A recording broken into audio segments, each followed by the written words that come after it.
Good morning, everyone.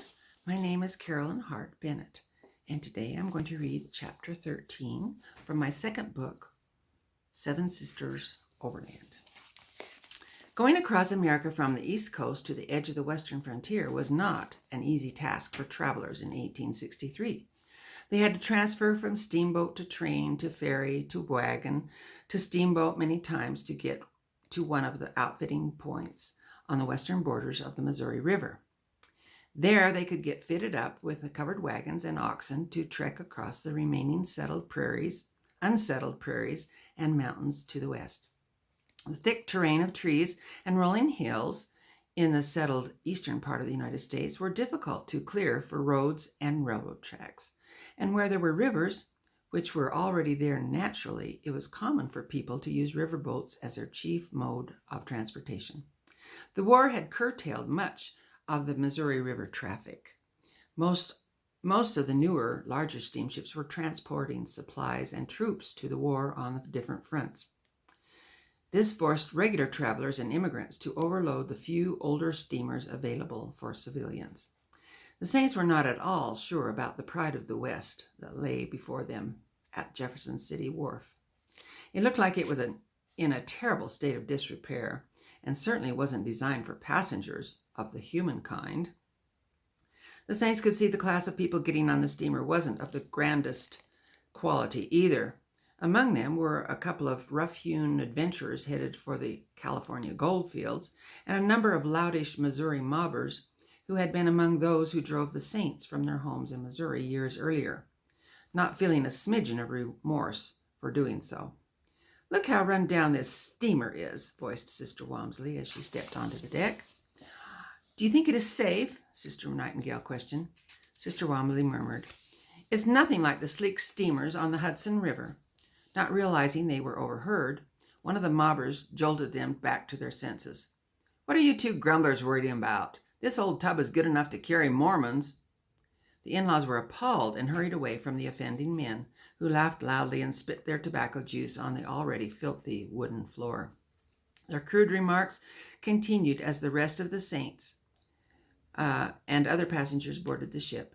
Unfortunately, the Saints could not avoid passing by them, so they had to endure their insults with red faces. "Why are you lowlifes settling in America? We don't want you here with your visions and painted gold Bible." The gold diggers soon joined in their slander. "Why don't you go back to the British Isles?" "Don't stand too close, boys. They've still got ship stench. Their kind ain't fit to live with mongrels." Adding salt to the wound, they began to profane and swap stories, telling about things they heard about the Mormons, things they saw in person, or things they were involved in doing to the Mormons. The Saints tried to crowd to the far end of the boat so they wouldn't have to be close to the disparaging remarks. But the boat wasn't the largest steamer on the river, and it was hard to get very far away from these cruel men. George stood in front of the Saints with his back to the troublemakers. "Brothers and sisters," he said quietly, "President Tippett has asked that we sing a hymn, and let's hope someone will listen to the words, and apply the principles." The Saints resisted a smile as George led them. "Let us oft speak kind words to each other, at home or where we may be, like the warbling of birds on the heather, the tones will be welcome and free. Oh, the kind words we give shall in memory live, and sunshine forever impart. Let us all speak kind words to each other. Kind words are sweet tones of the heart." The tormentors were astonished at the meekness of the Saints. No matter what they said, they couldn't get a rise out of them. This only incensed the tormentors more, and to counteract the singing, they began to howl like a pack of wolves at the moon. "Woo, woo, woo," they howled, with the miners joining in. When both groups ended their song together, great peals of laughter followed from the ne'er-do-wells, and for a while there was a slight reprieve from their foul talk and mocking. But peace was not in their nature. They huddled for a few minutes as though plotting something sinister, and then with a loud outburst of laughter, the mobbers began to provoke the Saints again. Why, I remember the night we arrested old Joe Smith and his Mormon priests and threw them into Liberty Jail. How dare he bring thousands of vermin into our state? We put a stop to that horse manure." The saints wondered how much more offense they were required to hear, but the more they bore, the more insulting the reprobates became. Too bad he escaped from Liberty Jail so soon, but he did get to stay in that hellhole for 6 long, cold months. Nothing's too good for a Mormon prophet. The saints were starting to shed tears. They couldn't bear to hear Joseph Smith maligned this way. The mobbers and miners continued with their false stories and profanity. President Tippett's temperature had reached the boiling point. He finally turned and walked slowly toward the men with resolve in his heart. "Gentlemen, have the Mormons on this ship not treated you with every ounce of respect and decorum you are entitled to? Have we said anything to disparage you in any way? Are we not entitled to the same respect from you? Why are you mocking our beloved prophet, who means so much to us? When we move to another part of the ship, why do you come close to where we are, we are obliged to hear your profanity and boasts of wickedness?" From another part of the deck, a businessman walked forward and stood next to President Tippett, taking up where Tippett had paused to take a breath. "I find it difficult to call you men gentlemen, as this man has done, but I, too, am likewise offended by your coarse talk, and do not wish to hear any more of it." The mobbers looked chagrined at being collared. "I don't subscribe to Mormonism myself," the man continued, "but I also don't feel the need to belittle someone else's religion or libel their leaders, especially on public transportation where God-fearing people are forced to listen to the filth you are spewing." The leader of the mobbers opened his mouth to make some lame excuse for his actions when several other gentlemen came from the crowd to stand by the 2 bold men. They now sorely outnumbered the 5 men who were causing all the discord. "We agree with these 2, said one. "And how many others on this ship agree?" he said, looking up and around and up at the passengers on the overhanging deck. Another 10 men shouted, "We do." "Take your taunting elsewhere, you scoundrels," continued the businessman. "We won't stand for another evil word out of your mouths." The mobbers looked small and defeated as they turned to leave. Then, with forced bravado, their ringleader mumbled to his cohorts, "I need a drink, boys. Let's leave these holier-than-thou self-righteous visionaries and see if there is any good old whiskey in the bar." They continued grumbling as they moved up to the next deck. The saints were secretly reveling in the unsolicited assistance they had received from these kind strangers in their newly adopted country. President Tippett shook hands with each of the men and thanked them for their support. They acknowledged him kindly and returned to their families. Only one lingered, the one who had first stepped to President Tippett's side. "I've heard about Mormons, but never met one before. Could my wife and I meet some of your parishioners?" Tippett beamed. "I'd be honored, sir." The man returned shortly with his wife and introduced themselves as Arthur and Viola Butler from Ohio. President Tippett happily led them to meet the waiting saints. There they graciously welcomed and treated with such warmth They were graciously welcomed and treated with such warmth that they stayed with the saints all afternoon, finding themselves conversing and asking questions about the church. "What is this Book of Mormon everyone talks about?" said Arthur finally. President Pinkerton reached into his satchel and pulled one out. "This is what they are talking about," he said as he presented the book to Mr. Butler. "May I please borrow this and read it for a few hours?" "You, my friend, may have it for yourself and your wife, with our gratitude," said President Pinkerton, smiling. As the evening became dusky, the saints were enraptured with the beautiful shades of red and gold that were reflecting off the river from the sinking sun. The evening air had become cooler, and it was extremely pleasant on deck. The saints were fascinated by the swallows and bats that flitted through the air. Then, to their delight, they could see swarms of fireflies lighting up here and there as it grew darker and darker. The saints began wondering when the captain would be pulling over for the night. President Tippett was wondering the same thing and went to pay him a little visit. "Captain, I am just inquiring to see where we will be pulling over for the night." "Mr. Tippett," the captain scowled, "we will be pulling over for the night when we get to the place where we pull over for the night. We are behind schedule now because we have to wait for you Mormons all the time." But it's getting awfully dark and the steamer is going unusually fast. Can you guarantee our safety? It's just around this bend ahead. Don't you worry about... And before he could get his next word out, the steamer charged into a sandbar, throwing the captain and President Tippett rudely to the deck. The passengers were also thrown forward, crashing into each other and into the bulwarks of the steamer, or into smokestacks, boxes, barrels, or bales that were stored there. Screams ensued as the steamer plunged a few more yards and then came to an abrupt halt. "You were the cause of this accident," the captain yelled at President Tippett as he got up from the deck and brushed himself off. "You distracted me from keeping my eye on the current. You'll pay for any damages to my ship."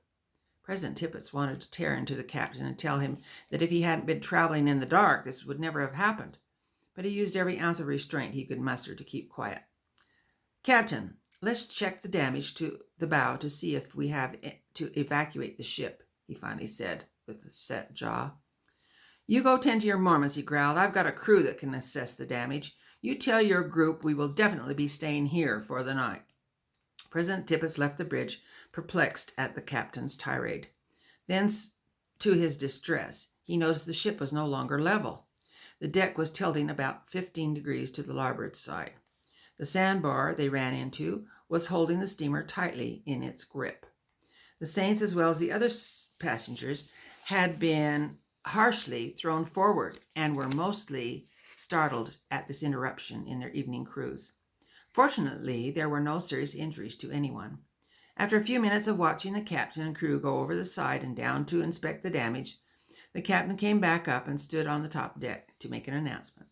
"Ladies and gentlemen, as you might have already guessed, we have run aground on a sandbar. We are happy to report there is no damage to the bow that we can see, and therefore there is no danger of sinking because, well, we've already hit the bottom of the river in this spot." This invoked some unintended chuckles from the passengers. The captain grew irritated. "And there is nothing we can do about it until morning. I will be posting my crew around the deck with lanterns, so any approaching vessel will know to go around us.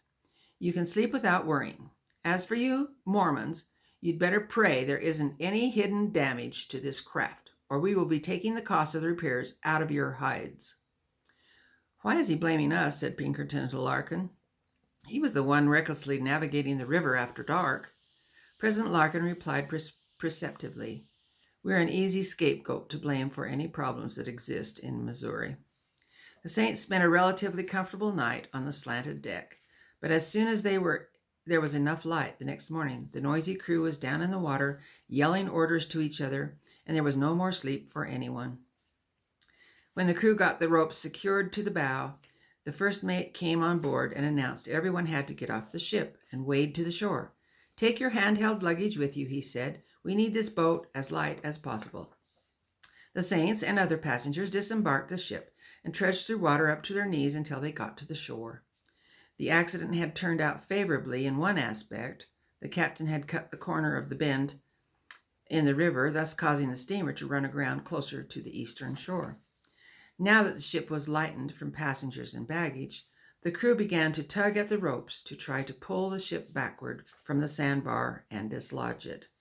The captain didn't start the steam engines because he didn't want to take the chance of damaging the paddle wheels.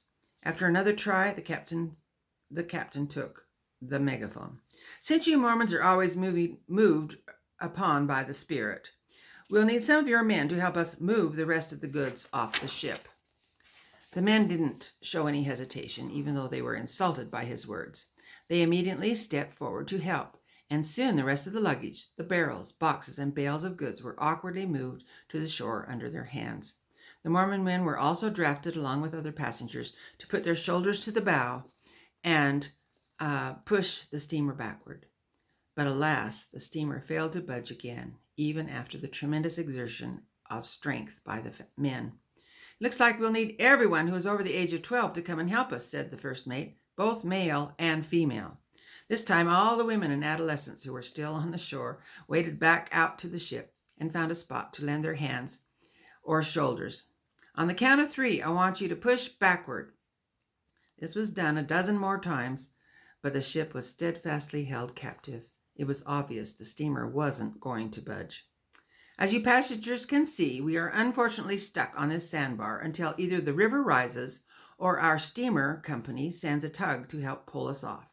I can only speculate when that will be, but I think we are looking at later this afternoon or even tomorrow morning. You may stay on the boat or on the shore, but stay close by in case we have some luck and manage to become dislodged. The priesthood leaders were not entirely opposed to the delay they were facing because they could always use the time to have a prayer meeting and counsel the saints. They found an ideal place to congregate on the shore under some trees and passed the word along for all to meet there. When the saints began to sing their opening song, the other passengers who were not Mormons looked in their direction. The less religious ones were thoroughly disgusted with the brazen display of open worship and turned their backs on the saints. But many of the others who had stood with the Mormons on deck thought it was charming to hear the large group sing hymns in beautiful four-part harmony. And they drew closer to hear the concert. George had trained the choir on the Amazon well and had acted as the central core of the singing saints, making everything they sang sound better. The chorus was beautiful as the men echoed the women. May my heart be turned to pray, pray in secret, day by day, that this boon to mortals give, may unite my prayers with heaven. After the opening prayer, President Tippett felt inspired to turn the meeting over to the company for testimony bearing. Several stood and expressed themselves. Then there was a little pause, and President Tippett was about to close off the meeting when Sister Schneider gathered up her skirt and stood up.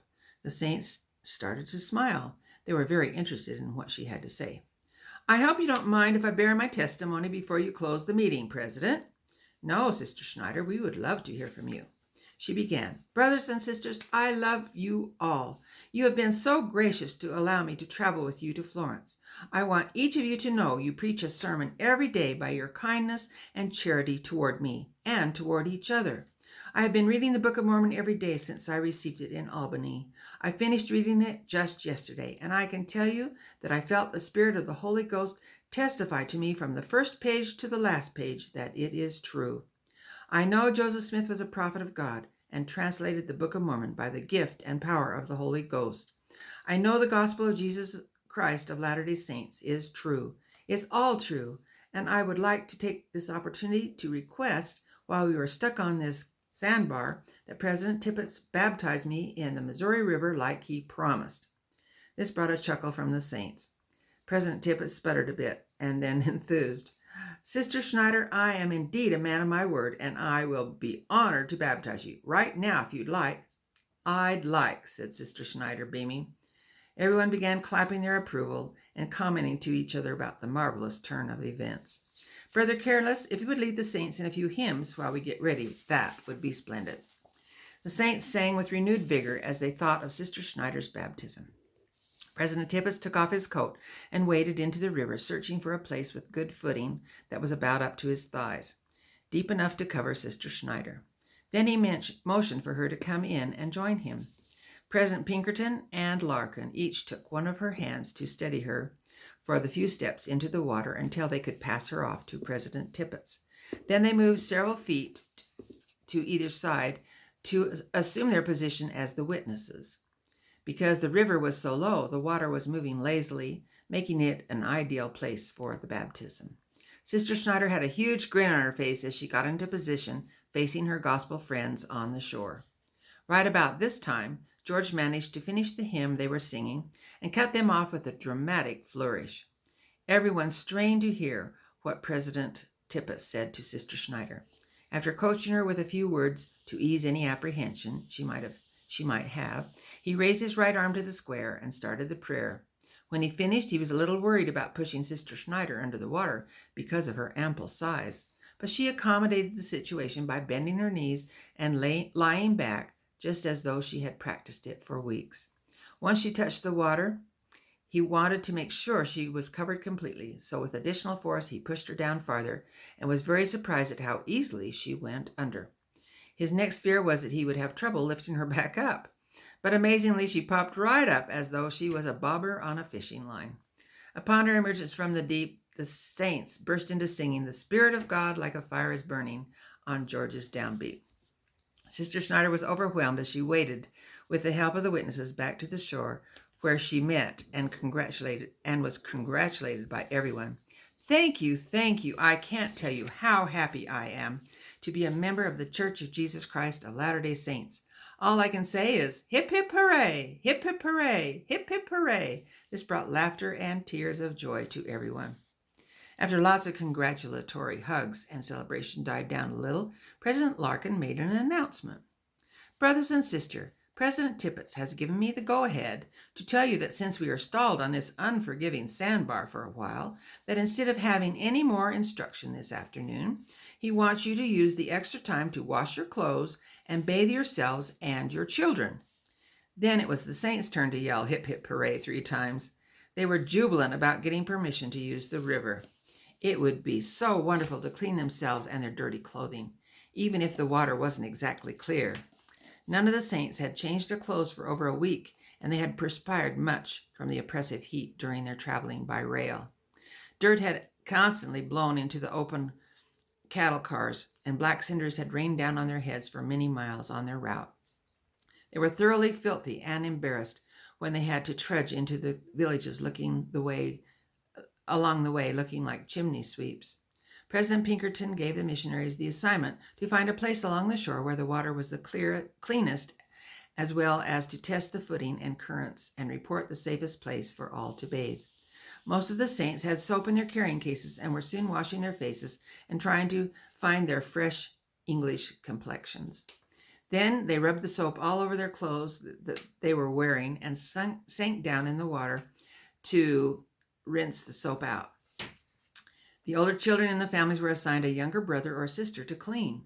The water was a glorious temperature. Even Linda May ventured out into the water with her sisters after Jane volunteered to tend Lanny on the shore. She was happy to have the opportunity to clean herself as well as wander downstream a few rods to join the other mothers who were diligently scrubbing and pounding their babies' nappies on the rocks that lined the shore. Jane was pleased to have Lanny all to herself for a few minutes. "You're getting to be such a big boy. Yes, you are," she said as she held him up in front of her and wiggled him playfully. He blinked at her, and then one corner of his mouth turned up in a half smile. "Was that a smile? I think that was a smile," Jane cooed. Lanny looked like he was enjoying all this sweet talk and was transfixed on Jane's face. A flood of emotion came over her, and she drew Lanny tightly to her breast.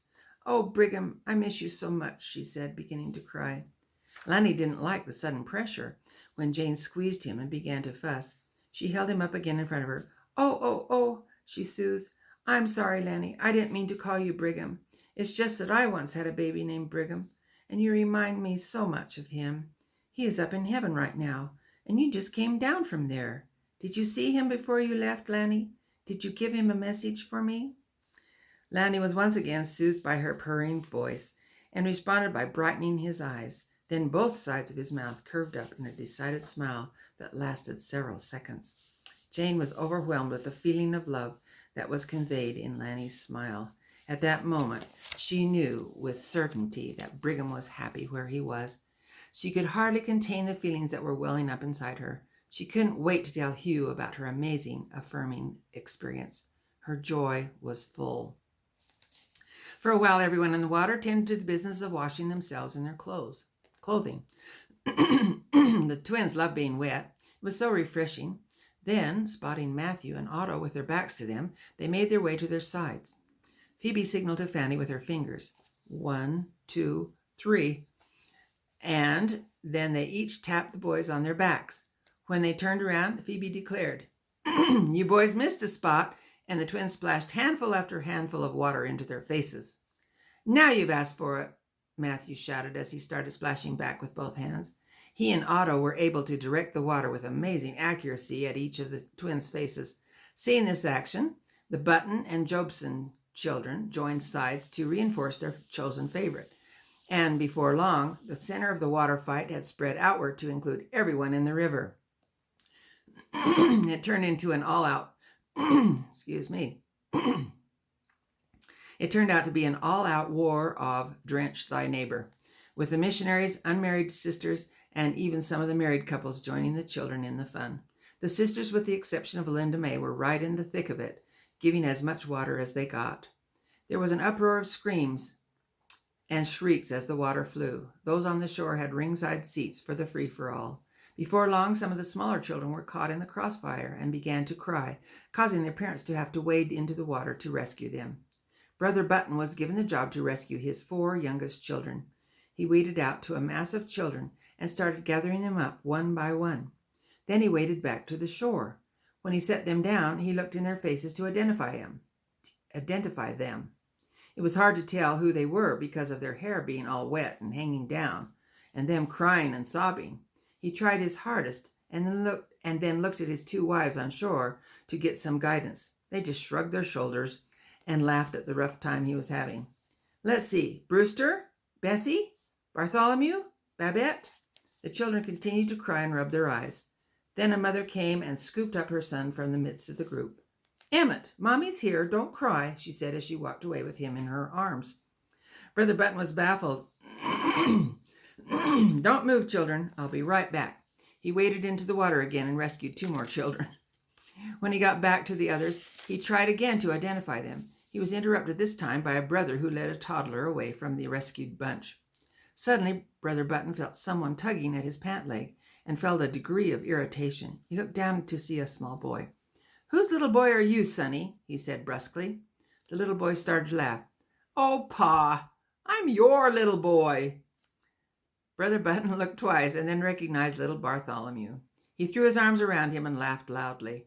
His other little ones came over to join their father. They were all giggling and laughing by now.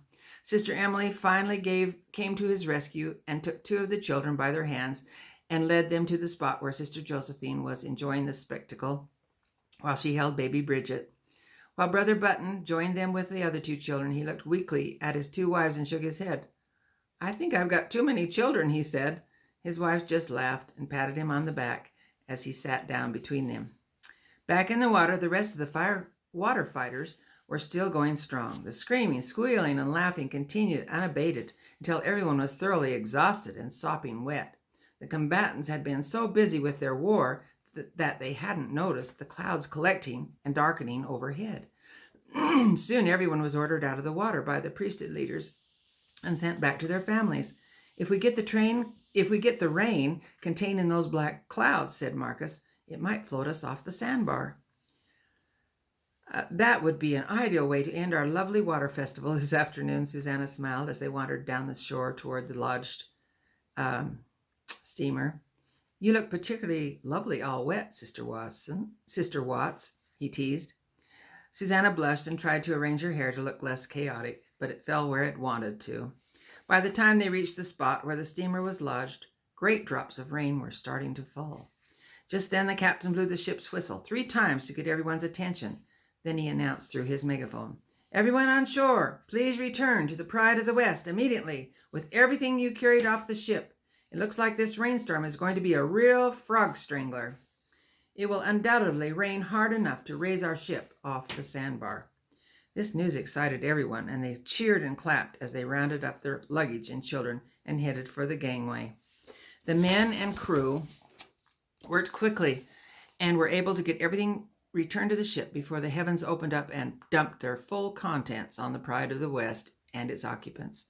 After 20 minutes of solid downpour, the deck of the steamer started to become level. Part of the crew was working to load the protected fireboxes so the boilers could be fired up and the paddle wheels could start to churn backward to help dislodge the steamer from the sandbar. The saints didn't care if they got any wetter. They were still elated from their afternoon in the water. It wasn't a cold rain like in England. The moisture in the air in this part of America was warm, almost comfortable, and for this they were grateful. The passengers were all hoping, and the saints were all praying that the sandbar would loosen its hold on the steamer. Their hopes and prayers were realized. That's the end of chapter 13. Over and out.